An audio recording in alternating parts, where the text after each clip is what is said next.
Samajwadi party इसमें ज़्यादा चर्चा कर रही थी कि नाविकों का शोषण हो रहा है, नाविकों को देखभाल नहीं की जा रही है। 45 दिनों की अवधि में इन लोगों ने शुद्ध बचत की है 30 करोड़ रुपए की। किसी ने 10 रुपया भी कमाया, ये उस व्यक्ति की उपलब्धि है। योगी आदित्यनाथ जी ने जिस व्यक्ति की तारीफ की है वो एक हिस्ट्री सीटर रहा है। मुकदमे तो अडानी जी के भी ऊपर हैं, मुकदमे तो अंबानी जी के भी ऊपर हैं। अगर वो चाहे तो वो कई परिवार को एक सेवा दे सकते थे, तो एक माफिया को उन्होंने एक ठेका दिया। तो योगी जी के ऊपर भी मुकदमे दर्ज हैं। भाजपा ने अपने संरक्षण में रखा है। किसी पे अगर मुकदमा निकल आया इतना, तो उसका मतलब ये है कि योगी जी के ही वो समर्थक है या योगी जी के ही मिलने वाले हैं। ठीक 2 दिन पहले विधानसभा से योगी आदित्यनाथ जी महाकुंभ पर ये कहते हैं कि वहाँ के एक नाव वाले ने 30 करोड़ रुपए कमाए। इस पर आप क्या कहेंगे? यदि किसी ने प्रश्न यहाँ पे 30 करोड़ या 40 करोड़ का नहीं है, यदि ये आप उपलब्धि अपनी बताते हैं कि आपने 7,500 करोड़ रुपए लगा के वहाँ पे किया, किसी ने 10 रुपया भी कमाया, ये उस व्यक्ति की उपलब्धि है। रही बात कि जो व्यक्ति ने 30 करोड़ कमाए, तो 30 करोड़ कमाए, उसमें भी एक चीज़ निकल के आई, उसके पास में 130 नावें थीं। अब 130 नावों में अगर 2 व्यक्ति पर नाव का अगर देख लेंगे तो 260 लोग हो जाते हैं। 260 लोग कितने घरों में होंगे, उनका भोजन पानी सारा चीज़ उससे चल रहा होगा। तो ये उपलब्धि योगी जी की नहीं है कि उसने 30 करोड़ कमाए। जब जांच और पड़ताल हुई कि उस पर मुकदमे बहुत दर्ज हैं, वो हिस्ट्री शीटर है, तो क्या कहना चाहेंगे इस पर? देखिए, उसके ऊपर मुकदमे बहुत दर्ज हैं, तो वो व्यक्तिगत मुकदमे होंगे। हो सकता है व्यक्तिगत हो सकता है उसी कुनबे को बढ़ाने के लिए हो।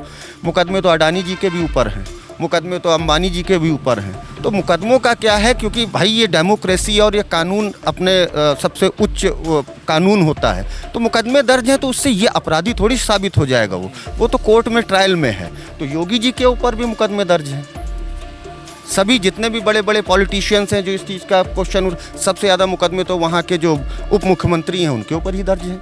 योगी आदित्यनाथ जी ने जिस व्यक्ति की तारीफ की है वो एक हिस्ट्री सीटर रहा है। उस पर 21 गंभीर मुकदमे की धाराओं में मुकदमे लगे हैं और निश्चित तौर पे मैं कह सकता हूं कि लगातार उत्तर प्रदेश सरकार के द्वारा सुनियोजित और संरक्षित अपराध बढ़ता हुआ जा रहा है, लेकिन सरकार उस पर लगाम लगाने में फेल हो चुकी है। अब मुख्यमंत्री जी सदन में, जो सदन की कार्रवाई होती है, उस कार्रवाई में अगर हिस्ट्री सीटर की तारीफ करेंगे तो इससे समझा जा सकता है कि सरकार का संरक्षण किस तरह से अपराध में है। मैं कह सकता हूं कि आज की डेट में अपराधियों के सामने कानून व्यवस्था सरेंडर कर चुकी है और निश्चित तौर पे इसलिए महिला अपराध हो या और भी सुनियोजित अपराध लगातार बढ़ते हुए जा रहे हैं।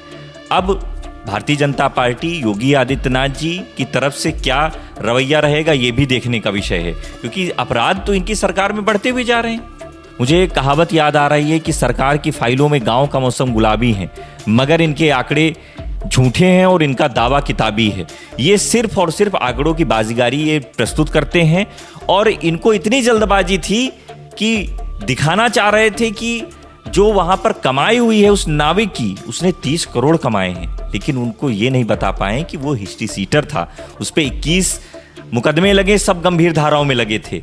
अपने सहयोगियों को ही, मतलब कि मान लीजिए वहाँ पे बहुत सारे नावक होंगे, अगर वो चाहे तो वो कई परिवार को एक सेवा दे सकते थे, तो एक माफिया को उन्होंने एक ठेका दिया। और कुछ अगर उन्होंने 130 करोड़ 400 करोड़ जो भी वो क्लेम कर रहे हैं, अगर वो उन गाँव के कम से कम 400-500 लोगों या 5,000 लोगों को अगर वहाँ पे रोज़गार मिलता, तो मुझे लगता है उससे ज़्यादा लोगों को प्रभाव मिलता और उनको जो कमियां हैं उनकी दूर होती। एक नाव वाले ने 30 करोड़ रुपए महाकुंभ में कमा लिए, क्या कहेंगे इस पर? सर, मैं इस पर इतना ही कहना चाहता हूं कि जो 130 करोड़ रुपया नाव वाले ने कमाया है उसकी जांच करवाया जाए। पहले तो उसकी जांच होना चाहिए कि वो है कौन, क्योंकि उसका जो बैकग्राउंड है वो एक माफिया का है, जिसे भाजपा ने अपने संरक्षण में रखा है। उसको वहाँ का पूरा ठेका दिया गया था, जिसकी वजह से योगी जी बता रहे हैं कि हाँ उन्होंने इसी को कमाया है, तो इसकी एक गहरी जांच होनी चाहिए। जी कह रहे हैं कि महाकुंभ में एक नाव वाले ने 30 करोड़ रुपए कमा लिए, पर उसकी जब जांच पड़ताल हुई तो पता चला उस पर तो बड़े मुकदमे हैं। तो क्या कहना चाहेंगे आप? तो इसमें जो है विपक्ष जो है मुद्दा बना रहा है इस चीज़ का, तो बिल्कुल सही बना रहा है। अगर योगी जी किसी का एक तरह से प्रमोशन कर रहे हैं और बता रहे हैं कि 30 करोड़ कमाया है उन्होंने, तो उसकी जिम्मेदारी ली। तो साथ में योगी जी को इसकी भी जिम्मेदारी लेनी चाहिए। जो लोग की जान गई तो उसका भी क्रेडिट उनको लेना चाहिए, उनको कहना चाहिए कि ये हमारी गलती है। वो नहीं मानते हैं, और अगर वो किसी को बैक कर रहे हैं तो पहले उनको उसके बारे में जांच पड़ताल करना चाहिए। अब किसी पे अगर मुकदमा निकल आया इतना, तो उसका मतलब ये है कि योगी जी के ही वो समर्थक है या योगी जी के ही मिलने वाले हैं।